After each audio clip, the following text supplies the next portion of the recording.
എല്ലാവർക്കും നമസ്കാരം. ഇന്ന് ഞാൻ നേരത്തെ അപ്ലോഡ് ചെയ്ത understanding diabetes and metabolic diseases doctor Robert Lustig പറഞ്ഞ കാര്യങ്ങളുടെ രണ്ടാമത്തെ ഭാഗത്തിലേക്കാണ് കടക്കുന്നത്. ഈ രണ്ടാമത്തെ ഭാഗത്തിൽ നമ്മൾ ഇൻസുലിനെ കുറിച്ചാണ് മനസ്സിലാക്കാൻ പോകുന്നത്. ഇൻസുലിൻ ശരീരത്തിന് അത്യാവശ്യമുള്ളതും നല്ലതുമായ ഒരു ഹോർമോണാണ്. അതാണ് നമ്മുടെ ബ്ലഡിൽ നമ്മൾ ഭക്ഷണം കഴിച്ച് ബ്ലഡിൽ വരുന്ന ഗ്ലൂക്കോസിനെ ബ്ലഡ് വെസൽസിൽ നിന്ന് ബ്ലഡ് സർക്കുലേഷനിൽ നിന്ന് ക്ലിയർ ചെയ്യുന്നത്. എക്സസ് ഗ്ലൂക്കോസ് നമ്മളുടെ രക്തത്തിൽ ഇങ്ങനെ എക്സസ് ഗ്ലൂക്കോസ് നമ്മൾ ബ്ലഡ് ഗ്ലൂക്കോസ് റീഡ് ചെയ്യുമ്പോൾ എക്സസ് ഗ്ലൂക്കോസ് ഉണ്ടായിരുന്നെങ്കിൽ അത് നമുക്ക് നമ്മുടെ ആർട്ടറീസിന് ഡിസ്ഫങ്ഷൻ ഉണ്ടാക്കും. അത് നമ്മുടെ ആർട്ടറീസിന്റെ അകത്തുള്ള നമ്മുടെ രക്തക്കുഴലുകളുടെ അകത്തുള്ള എൻഡോത്തീലിയമിനെ അതിന്റെ വാളിനെ ഹാം ചെയ്യും. അങ്ങനെ എൻഡോത്തീലിയൽ സെൽ ഡിസ്ഫങ്ഷൻ, അത് എൻഡോത്തീലിയൽ വാളിന്റെ അകത്തുള്ള ആ സർഫസ് സെല്ലിനെ അത് അഫക്റ്റ് ചെയ്യുമ്പോൾ നമുക്ക് സെൽ ലൈനിങ് ഒക്കെ ഡാമേജ്ഡ് ആകും, ആർട്ടറി എല്ലാം ഡാമേജ്ഡ് ആകും. അത് നമുക്ക് ആർട്ടീരിയൽ സ്ക്ലെറോസിസ് എന്ന് പറഞ്ഞ ക്ലോട്ടൊക്കെ ഇങ്ങനെ ആർട്ടറീസ് ബ്ലോക്ക് ഉണ്ടാകുന്നതിലും നമുക്ക് ബ്ലഡ് പ്രഷർ കൂട്ടുന്നതിനും ഒക്കെ കാരണമാകുകയും ചെയ്യും. ഈ ഗ്ലൂക്കോസ് നമ്മുടെ രക്തക്കുഴലുകളിൽ നിന്ന് മാറ്റപ്പെടുക തന്നെ വേണം. ആവറേജ് ആയിട്ട് ഒരു ആളുടെ ശരീരത്തിലെ ഭക്ഷണം കഴിക്കാതെ ഇരിക്കുമ്പോൾ അല്ലെങ്കിൽ ഭക്ഷണം കഴിച്ച ഉടനെ അല്ല, സ്റ്റേബിൾ ആയിട്ടിരിക്കുമ്പോൾ അവരുടെ blood glucose reading 80 milligram per decilitre ആണ്. ഒരു ഡെസിലിറ്ററിൽ 80 മില്ലിഗ്രാം എന്ന അളവിലാണ് അവരുടെ രക്തത്തില് പഞ്ചസാര കലർന്നിരിക്കുന്നത്. എൻ്റെ ഇത് ചിലപ്പോൾ 230 ആയിരിക്കും. അപ്പൊ ഒരാളുടെ ശരീരത്തിൽ ടോട്ടൽ എല്ലാ ബ്ലഡ് മുഴുവനും എടുത്തു നോക്കിയാൽ 6 ലിറ്റർ ബ്ലഡാണ് ഉണ്ടായിരിക്കുന്നത്. അപ്പൊ 80 മില്ലിഗ്രാം പെർ ഡെസിലിറ്റർ എന്ന കണക്കില് 6 ലിറ്ററിന് എത്ര കാണും എന്ന് വെച്ചാൽ അത് 5 ഗ്രാം ഷുഗറാണ് കാണുന്നത്. അതായത് നമ്മുടെ ശരീരത്തിലെ രക്തത്തിൽ ആകെ മൊത്തമുള്ള ഷുഗർ എന്ന് പറയുന്നത് 1 ടീസ്പൂണാണ്. ഷുഗർ എന്ന് പറയുമ്പോൾ ഇവിടെ ഗ്ലൂക്കോസ് ആണ് ഉദ്ദേശിക്കുന്നത്. 1 ടീസ്പൂൺ ഗ്ലൂക്കോസ് ആണ് കാണുന്നത്. നോർമൽ കേസിൽ ഹെൽത്തി പേഴ്സണിനെ കാണേണ്ടത്. നമ്മൾ ഒരു ഓറഞ്ച് ജ്യൂസ് കുടിക്കുകയാണെങ്കിൽ നമ്മൾ 9 ടൈംസ് ഈ 5 into 9 45 ഗ്രാം ഷുഗർ ആണ് നമ്മൾ കൺസ്യൂം ചെയ്യുന്നത്. ഒരു ഓറഞ്ച് ജ്യൂസ്, ദാഹം വരുന്നു, ഒരു ഓറഞ്ച് ജ്യൂസ് കുടിക്കുന്നു, അപ്പൊ 45 ഗ്രാം ഷുഗർ നമ്മൾ കൺസ്യൂം ചെയ്യും. അപ്പോൾ നമ്മുടെ ബ്ലഡിലേക്ക് 45 ഗ്രാംസ് ഓഫ് ഷുഗർ വരും. അത് തിരിച്ച് 5 ഗ്രാം ആയിട്ട് മാറ്റണം. അത് എത്രയും എളുപ്പം അത് നമ്മുടെ സർക്കുലേഷനിൽ നിന്ന് ക്ലിയർ ചെയ്യണം. അത് നമ്മുടെ ബ്ലഡ് വെസലിനെ ഡാമേജ് ചെയ്യുന്നതിന് മുമ്പായിട്ട് അതിനെ ക്ലിയർ ചെയ്യണം. ഇൻസുലിൻ ആണ് അത് ചെയ്യുന്നത്. പക്ഷെ ഇൻസുലിൻ അതിൻ്റെതായ ഡാമേജുകളും ഉണ്ടാക്കും. അത് കൊറോണറി ആർട്ടീരിയൽ ആർട്ടറീസിനെ ഗ്രോ ചെയ്യാനായിട്ട് പ്രേരിപ്പിക്കും. നമ്മുടെ ഇൻസുലിൻ ഒരു ഗ്രോത്ത് ഹോർമോണാണ്, എല്ലാത്തിനെയും ഗ്രോ ചെയ്യാനായിട്ട് പ്രേരിപ്പിക്കും. അപ്പൊ നമ്മൾ ഈ 80 ഗ്രാം ഷുഗർ നമ്മൾ കഴിക്കുമ്പോൾ നമ്മളുടെ ഇൻസുലിൻ ലെവൽ വളരെയധികം കൂടും. ഇൻസുലിൻ ലെവൽ കൂടുമ്പോൾ അത് ഗ്രോത്ത് പ്രൊമോട്ട് ചെയ്യും, സെല്ലുകൾക്കൊക്കെ ഗ്രോത്ത് കോസ് ചെയ്യും. അപ്പോൾ നമ്മളെ ബ്ലഡ് വെസൽ അത് ബ്ലഡിൽ കൂടുമ്പോൾ കൊറോണറി ആർട്ടറീസിനെ ഗ്രോത്ത് ഉണ്ടാക്കും. വാസ്കുലർ സ്മൂത്ത് മസിൽസ് ഇൻ ഹാർട്ടിലെ ചില മസിൽസിൽ ഗ്രോത്ത് ഉണ്ടാക്കും.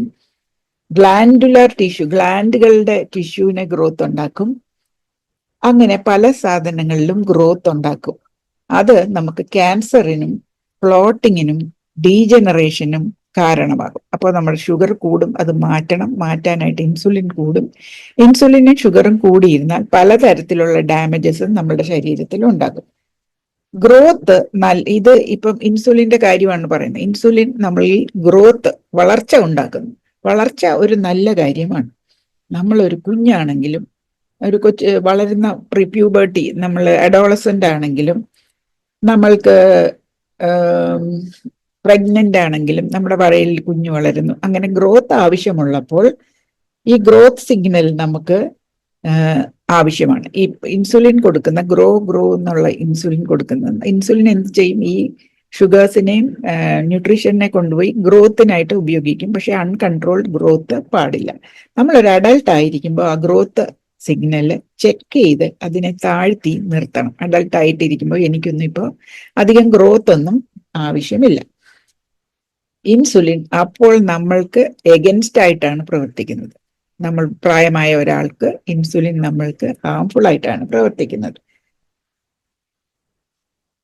നമ്മൾ ആഹാരം കഴിക്കുമ്പോൾ നമ്മളുടെ ശരീരത്തിന്റെ ഗ്ലൂക്കോസ് ലെവല് അതിന്റെ സന്തുലിതാവസ്ഥയിൽ നിന്ന് വളരെയധികം മാറിപ്പോകും.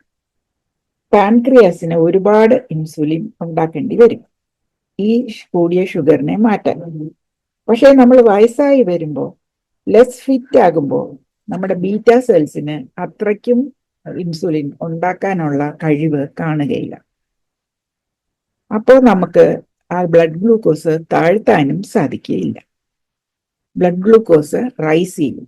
ആ റൈസ് ചെയ്യുന്നതിനാണ് സ്പൈക്ക് എന്ന് പറയുന്നത്. അതൊരു വലിയ സ്പൈക്കായിട്ട് വരും. നമ്മളുടെ രക്തക്കുഴലുകൾക്ക് അത് ഡാമേജ് ഉണ്ടാക്കും. അതുപോലെ തന്നെ നമ്മൾ ഉണ്ടാക്കിയ ഇൻസുലിന് എഫിഷ്യൻസി കുറയും. ഞാൻ പറഞ്ഞല്ലോ, വയസ്സായി വരുമ്പോൾ നമ്മളുടെ ആഹാരം കഴിക്കുമ്പോൾ നമ്മളുടെ ഷുഗർ റൈസ് ചെയ്യും. അതിന് തക്ക ലെവലിൽ ഇൻസുലിൻ ഉണ്ടാക്കുവാൻ ചിലപ്പോൾ നമ്മുടെ ബീറ്റ സെൽസിന്, നമ്മുടെ പാൻക്രിയാസിന്റെ ബീറ്റ സെൽസിന് സാധിച്ചു എന്ന് വരികയില്ല.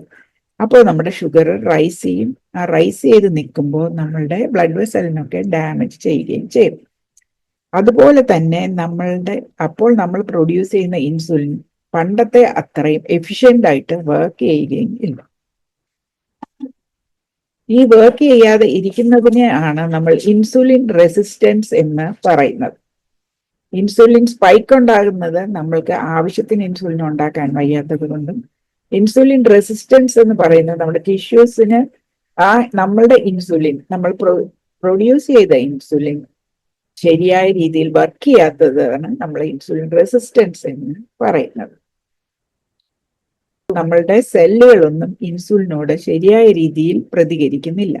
ഇത് രണ്ടും ആകുമ്പോൾ നമുക്ക് ഒരു ലോങ്ങർ പ്ലാറ്റോ ഉണ്ടാകും. അതായത് നമ്മൾ സ്പൈക്ക് ചെയ്തിട്ട് അതിങ്ങനെ താഴാതെ അതിങ്ങനെ കുറെ നേരം നിന്നിട്ടാണ് അത് താഴാൻ തുടങ്ങുന്നത്.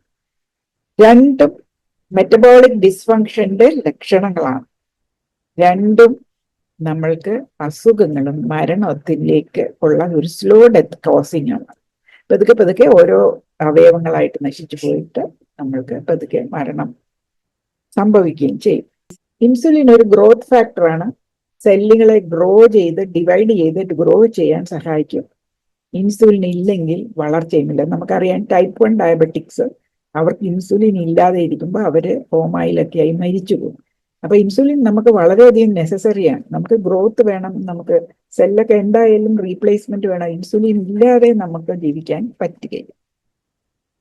നമ്മൾ വളരുന്ന കുട്ടികൾക്കും പ്രഗ്നന്റ് ലേഡീസിനും ഒക്കെ ഒരുപാട് ഗ്രോത്ത് ഉണ്ട്. അപ്പൊ അവർക്ക് അവരുടെ പ്രഗ്നന്റ് ലേഡീസിന്റെ വയറിൽ കുഞ്ഞ് വളരുന്നു, അവർക്ക് ഇൻസുലിൻ വേണം.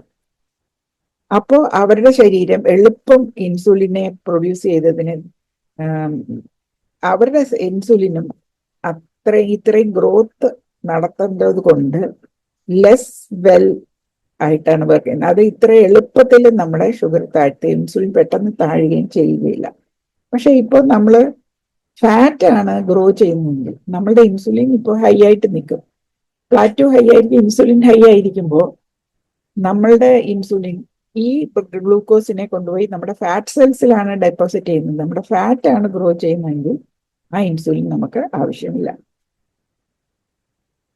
നമ്മളിപ്പോ കഴിക്കുന്നത് ഇൻസുലിന് കൂടുതലായിട്ട് പ്രൊഡ്യൂസ് ചെയ്യിപ്പിക്കുന്ന ആഹാരങ്ങളാണെങ്കിൽ റിഫൈൻഡ് കാർബോഹൈഡ്രേറ്റ്സ്, അതായത് ബ്രെഡ്, പാസ്ത, പിന്നെ നമ്മൾ സാധാരണ പഫ്സ്, ഇങ്ങനെയൊക്കെയുള്ള ഇൻസുലിനെ ധാരാളമായി പ്രൊഡ്യൂസ് ചെയ്യാൻ ശരീരത്തിനെ പ്രേരിപ്പിക്കുന്ന ഭക്ഷണങ്ങളാണ് കഴിക്കുന്നതെങ്കിൽ നമ്മൾക്ക് നിശ്ചയമായിട്ടും നമ്മളുടെ ശരീരത്തിൽ കൊഴുപ്പ് അടിഞ്ഞുകൂടും. ഇൻസുലിൻ എത്രയും കൂടുതലിരിക്കുമോ അത്രയും കൊഴുപ്പ് കൂടും. കൊഴുപ്പ് ചിലപ്പോൾ വിസിബിൾ ആകണമെന്നില്ല. നമ്മൾ മെലിഞ്ഞിരിക്കും, പക്ഷേ കൊഴുപ്പെല്ലാം നമ്മുടെ ഉള്ളിലായിരിക്കും. എല്ലാവരും എന്നോട് പറയും ഞാൻ മെലിഞ്ഞു പോയി, ക്ഷീണിച്ചു പോയി. പക്ഷെ ഈ കഴിഞ്ഞ ആഴ്ച ഞാൻ പോയിട്ട് ഒരു അൾട്രാസൗണ്ട് ചെയ്തപ്പോൾ എൻ്റെ എനിക്ക് ഫാറ്റി ലിവർ മാത്രമല്ല, എൻ്റെ പാൻക്രിയാസിന്റെ ഹെഡ് വിസിബിൾ ഫാറ്റി ഡെപ്പോസിറ്റ്സ് അതിൽ കാണാം എന്നാണ് അവര് പറഞ്ഞത്. അപ്പൊ എൻ്റെ പാൻക്രിയാസ് ഇസ് ഓൾസോ ഫാറ്റി. എത്ര ഇൻസുലിൻ കൂടിയിരിക്കുമോ അത്രയും ഫാറ്റും കൂടും. ആ ഫാറ്റ് ചുമ്മാതെ അവിടെ കയറി ഇരിക്കുകയല്ല. ആ ഫാറ്റ് ഒരു എൻഡോക്രൈൻ ഓർഗൻ പോലെ, ഒരു ഗ്ലാൻഡ് പോലെ പ്രവർത്തിക്കുകയും അത് ചില പ്രോട്ടീൻസിനെയൊക്കെ പ്രൊഡ്യൂസ് ചെയ്യുകയും ചെയ്യും. ആ ഫാറ്റ് ഉണ്ടായി അതിന്റെ മുകളിൽ ഇരിക്കുക മാത്രമല്ല, അത് പിന്നെ പലതിനെയും ഉൽപ്പാദിപ്പിക്കും. അത് നമ്മളുടെ ലിവറിന് ചില ഫീഡ്ബാക്ക് കൊടുക്കും. അത് നമ്മളുടെ ഇൻസുലിനെ പിന്നെയും വേഴ്സാക്കും. ഇൻസുലിനെ വേഴ്സാക്കും എന്ന് പറഞ്ഞാൽ പ്രൊഡക്ഷൻ മാത്രമല്ല, ആ ഇൻസുലിൻ റെസിസ്റ്റൻസ് കൂട്ടും. ഫാറ്റ് ഇരിക്കുന്ന സ്ഥലങ്ങളിൽ എക്ടോപിക് ഫാറ്റ് എന്ന് പറയുന്ന നമ്മുടെ വയറിനകത്തുള്ള, നമ്മുടെ സ്കിന്നിന്റെ പുറത്തുള്ള ഫാറ്റ് ആണെങ്കിൽ നമ്മളുടെ റിങ്കിൾസ് ഒന്നും ഇല്ലാതെ സുന്ദരിയായിട്ടിരിക്കും. പക്ഷെ ആ ഫാറ്റിന് പകരം വയറിന്റെ ഉള്ളിലുള്ള ഫാറ്റാണ് ഉള്ളത് എങ്കിൽ അത് അവിടെ ഇരുന്ന് വെറുതെ ഇരിക്കാതെ അത് പല സിഗ്നൽസ് പ്രൊഡ്യൂസ് ചെയ്യുകയും ആ സിഗ്നൽസ് നമ്മളുടെ ലിവറിന് പോവുകയും, സിഗ്നൽസ് അല്ല പല കെമിക്കൽസ്, പല പ്രോട്ടീൻ കെമിക്കൽസ്, എൻസൈംസ് പോലെ പ്രൊഡ്യൂസ് ചെയ്യുകയും അത് നമ്മളുടെ ലിവറിന് ചെല്ലുകയും നമ്മളുടെ ഇൻസുലിൻ പിന്നെയും ലെസ് എഫിഷ്യൻ്റ് ആകുകയും ഇൻസുലിൻ റെസിസ്റ്റൻസ് കൂടുകയും ചെയ്യും. ഹയർ ഇൻസുലിനും ഹയർ ഫാറ്റും അതുമൂലം ഉണ്ടാകും. അതൊരു വിഷ്യസ് സർക്കിൾ ആയിട്ട് മാറും. ഹയർ ഇൻസുലിൻ, ഹയർ ഫാറ്റ്, പിന്നെ അത് പിന്നെയും അത് ഓരോന്ന് പ്രൊഡ്യൂസ് ചെയ്യും, produces the negative proteins, then again higher insulin, higher fat. നമ്മൾക്ക് ഈ ഫാറ്റ് ഡൗൺ ആക്കാനായിട്ട് ഒരു മാർഗമുണ്ട്. അതെന്താണെന്ന് പറഞ്ഞാൽ ഇൻസുലിൻ ലെവൽ താഴ്ത്തുക എന്ന് തന്നെയാണ്. ഇൻസുലിൻ റെസിസ്റ്റൻസിനെ അങ്ങനെ ഫിക്സ് ചെയ്യുകയാണ് ഡയബറ്റിസ് മാറ്റാനുള്ള ഒന്നാമത്തെ വഴി. ഇൻസുലിൻ റെസിസ്റ്റൻസിനെ ഫിക്സ് ചെയ്യണം. എങ്ങനെ? നമ്മുടെ ശരീരത്തിൽ ഇൻസുലിൻ റുട്ടീനായിട്ട് ഉൽപ്പാദിപ്പിക്കുന്നതിനെ കുറയ്ക്കണം, വളരെ ഏറ്റവും കുറയ്ക്കണം. അതാണ് കീറ്റോ ഡയറ്റൊക്കെ ചെയ്യുന്നത്. അവർ കഴിക്കുന്നത് ഇൻസുലിൻ അധികം ആവശ്യമില്ലാത്തത്, കാർബോഹൈഡ്രേറ്റ് മിനിമം ആക്കുകയാണ് അവർ ചെയ്യുന്നത്. ഫാറ്റ് ആണ് അവർ മെയിനായിട്ട്, low carb high fat. Fat നമ്മളുടെ ഇൻസുലിനെ ഉൽപ്പാദിപ്പിക്കാൻ പ്രേരിപ്പിക്കുകയില്ല, പക്ഷെ ഫാറ്റ് കാർബിനോട് കമ്പൈൻ ചെയ്താൽ അത് ഇൻസുലിൻ സ്പൈക്ക് കൂട്ടും എന്ന് ഇദ്ദേഹം പറയുന്നുണ്ട്. ആ ഭാഗം എത്തുമ്പോൾ നമുക്കത് നോക്കാം. അപ്പൊ ഇൻസുലിൻ ഒരു മെസ്സഞ്ചർ മോളിക്യൂളാണ്. അത് എല്ലാവരോടും ഗ്ലൂക്കോസ് എടുക്കുക എന്ന് പറയും. പക്ഷെ ഫാറ്റ് സെൽസിന് അത് കൊടുക്കുന്ന മെസ്സേജ് മേക്ക് മോർ ഫാറ്റ് എന്നാണ്, കൂടുതൽ ഫാറ്റ് ഉണ്ടാക്കുക. പക്ഷെ നമുക്ക് ഈ ഫാറ്റിനെ കളയണമെങ്കിൽ ആ ഫാറ്റിനെ നമ്മൾ ഉപയോഗിക്കണം.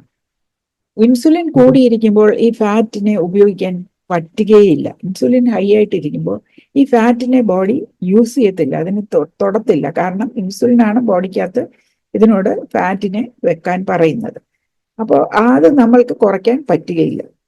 അപ്പോൾ ഇൻസുലിൻ താഴെ കൊണ്ടുവരണമെങ്കിൽ 2 വഴികളാണ്. ഒന്ന് ഡയറ്റ്, ഒന്ന് എക്സസൈസ്. ഇൻസുലിനെ എങ്ങനെയെങ്കിലും കുറയ്ക്കണം, അല്ലെങ്കിൽ അത് നമ്മളുടെ ഫാറ്റ് കൂട്ടും. ഇൻസുലിൻ കുറയ്ക്കണമെങ്കിൽ നമ്മൾക്ക് ലെസ് ഫാറ്റ്, നമ്മുടെ ഓർഗനിലുള്ള ഫാറ്റുകളെ കുറയ്ക്കാം. എല്ലാ വെയിറ്റ് ലോസ് മെത്തേഡ്സും ഇൻസുലിൻ കുറയ്ക്കുന്ന മെത്തേഡ്സ് ആണ്. ഇതുവരെയുള്ള എല്ലാ വെയിറ്റ് ലോസ് ഓരോരോ ഗ്രൂപ്പുകൾ ഓരോന്ന് പറയും, അതെല്ലാം ഇൻസുലിൻ കുറച്ച് വെക്കാനുള്ള മെത്തേഡ്സ് ആണ്. ഇപ്പൊ ഞാൻ ഇന്ന് ഫാസ്റ്റാണ്. ഞങ്ങളുടെ ഡോക്ടർ ചന്ദൻ ബസ്വാഡെ എന്ന് പറയുന്ന ആയുർവേദിക് ഡോക്ടർ പറഞ്ഞ അനുസരിച്ച് എല്ലാ തിങ്കളാഴ്ചയും ഞങ്ങൾ എല്ലാവരും ഉപവസിക്കും. ആദ്യം ഫാസ്റ്റിംഗ് സമയത്ത് എൻ്റെ ഇൻസുലിൻ കുറഞ്ഞിരിക്കുമ്പോൾ എനിക്ക് കുറച്ചേലും ഫാറ്റ് മെൽറ്റ് ചെയ്യാൻ സാധിക്കും. ഈ ഒരാഴ്ചത്തെ എൻ്റെ അപ്പൊ എല്ലാ ആഴ്ചയിലും തിങ്കളാഴ്ച നമ്മൾ ഇത് ചെയ്യാറുണ്ട്. 36 മണിക്കൂറാണ് ഫാസ്റ്റ് ചെയ്യുന്നത്. അത് ഒരു മെത്തഡാണ് fasting to keep insulin down. നമ്മുടെ നൊയമ്പുകളും ഒക്കെ അത് ഇന്നത്തേത് ഇത്രയൊക്കെ ഉള്ളൂ. ഇൻസുലിനെ കുറിച്ചാണ് ഇന്ന് പറഞ്ഞത്. നാളെ നമുക്ക് അടുത്ത ഭാഗം കാണാം. അപ്പൊ നന്ദി, നമസ്കാരം. നിങ്ങൾ കാണണം, മനസ്സിലായാലേ നമ്മൾ ചെയ്യുന്ന എന്താണെന്ന് നമുക്ക് മനസ്സിലാവും. നമ്മൾ ഓരോരുത്തർ പറയുന്നു, ഓരോന്ന് ചെയ്യുന്നു. എന്താണ് നമ്മൾ ചെയ്യുന്നത്, എന്താണ് നമ്മുടെ ശരീരത്തിൽ നടക്കുന്നത്? നമ്മളുടെ സ്വന്തം ശരീരമാണ്, അതിലെന്ത് നടക്കുന്നു എന്ന് നമ്മൾ അറിഞ്ഞിരിക്കണം. അതുകൊണ്ടാണ് ഞാനിത് പറയുന്നത്. നിങ്ങൾക്ക് ഇഷ്ടപ്പെട്ടെങ്കിൽ ലൈക്ക്, സബ്സ്ക്രൈബ്, ഷെയർ ഒക്കെ ചെയ്യണം.